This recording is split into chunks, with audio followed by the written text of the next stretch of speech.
So the Nessmuck now is resembling a finished handle.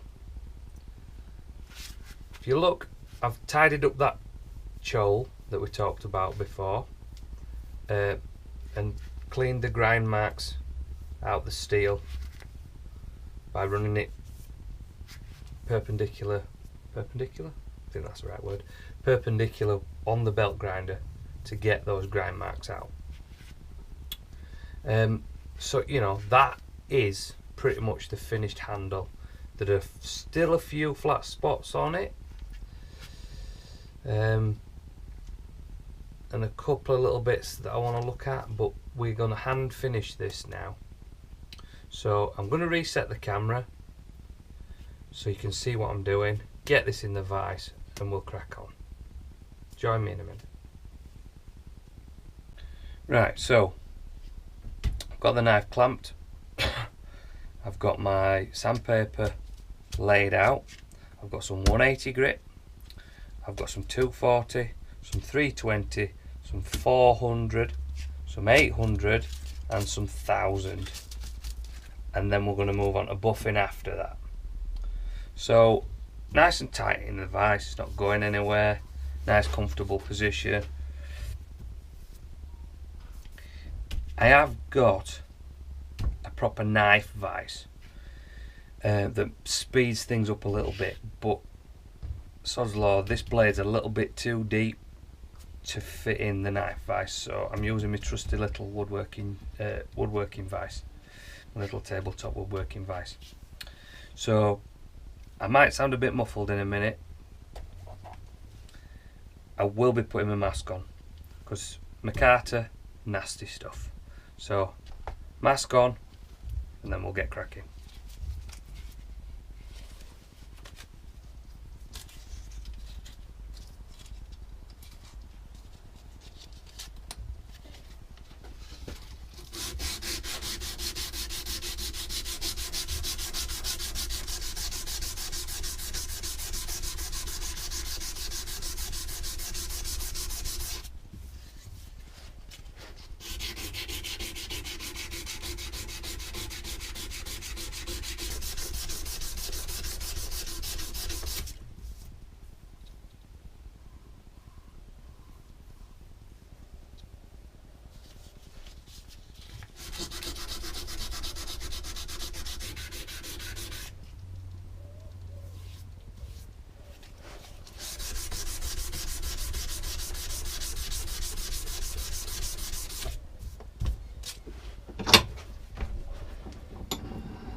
Right, obviously my knife doesn't fit in my knife vise.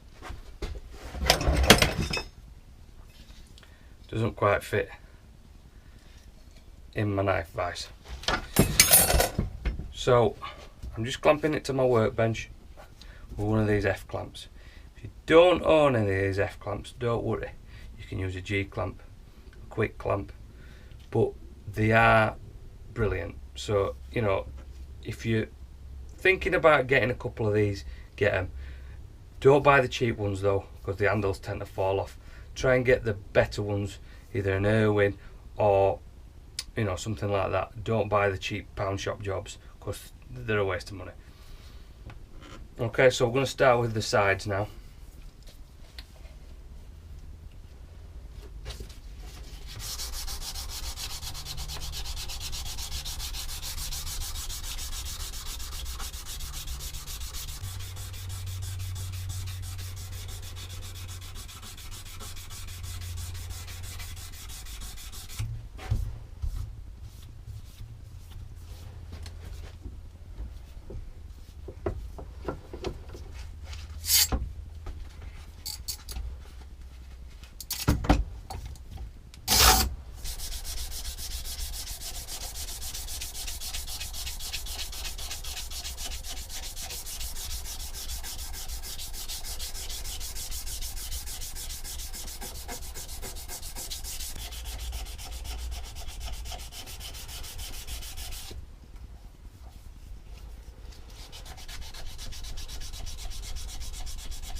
Right, so that's the 180. You can see we're starting to get shine on that micarta now. I'm going to go up through my grits. Obviously I'm not going to film it all for you because you get the idea now, and we're just repeating the process with higher and higher grits. So when I get back to you, we'll have finished with this 1000 grit and we'll be ready for polishing. Okay? Right, so I'm going to give this a little bit of a polish now. Now, there's various ways you can do this. I use this little Dremel type tool. Other multi-tools are available, by the way.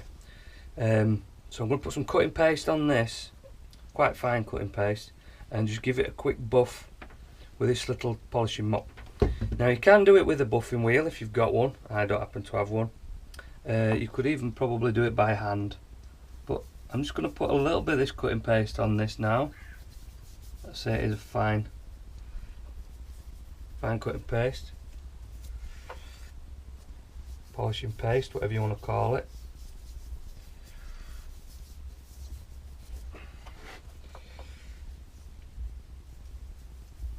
So get a fine bit of that on, work it in.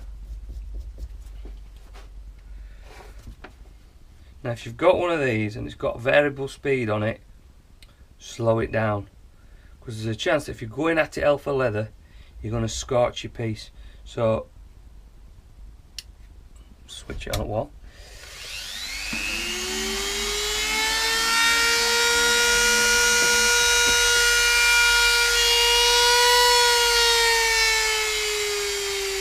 You can always speed it up a little bit, so I'm going to start quite slow. Give it a little bit more speed.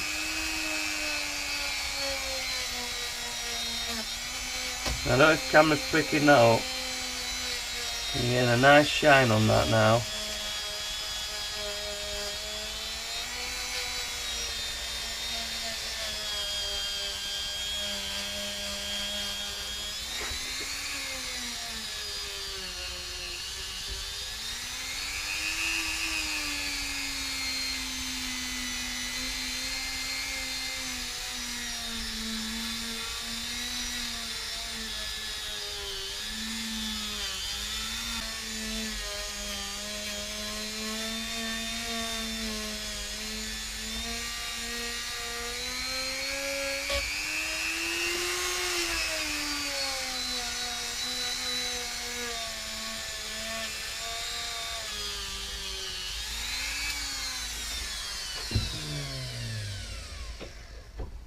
Okay.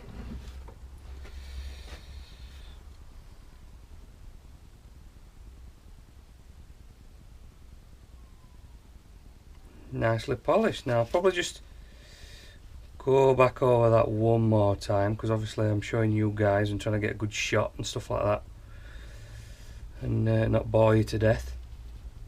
A couple of little bits there just need taking out, but you get the idea. I probably will put a light coating of wax on this once it's done, if I think it needs it, but that's pretty much a finished knife. Now I'm going to pop some pictures up after I've finished prattling on, and I've done the sheath and stuff, so I'll pop some pictures, finished pictures up. Once again, thanks for joining me. I'll catch you later.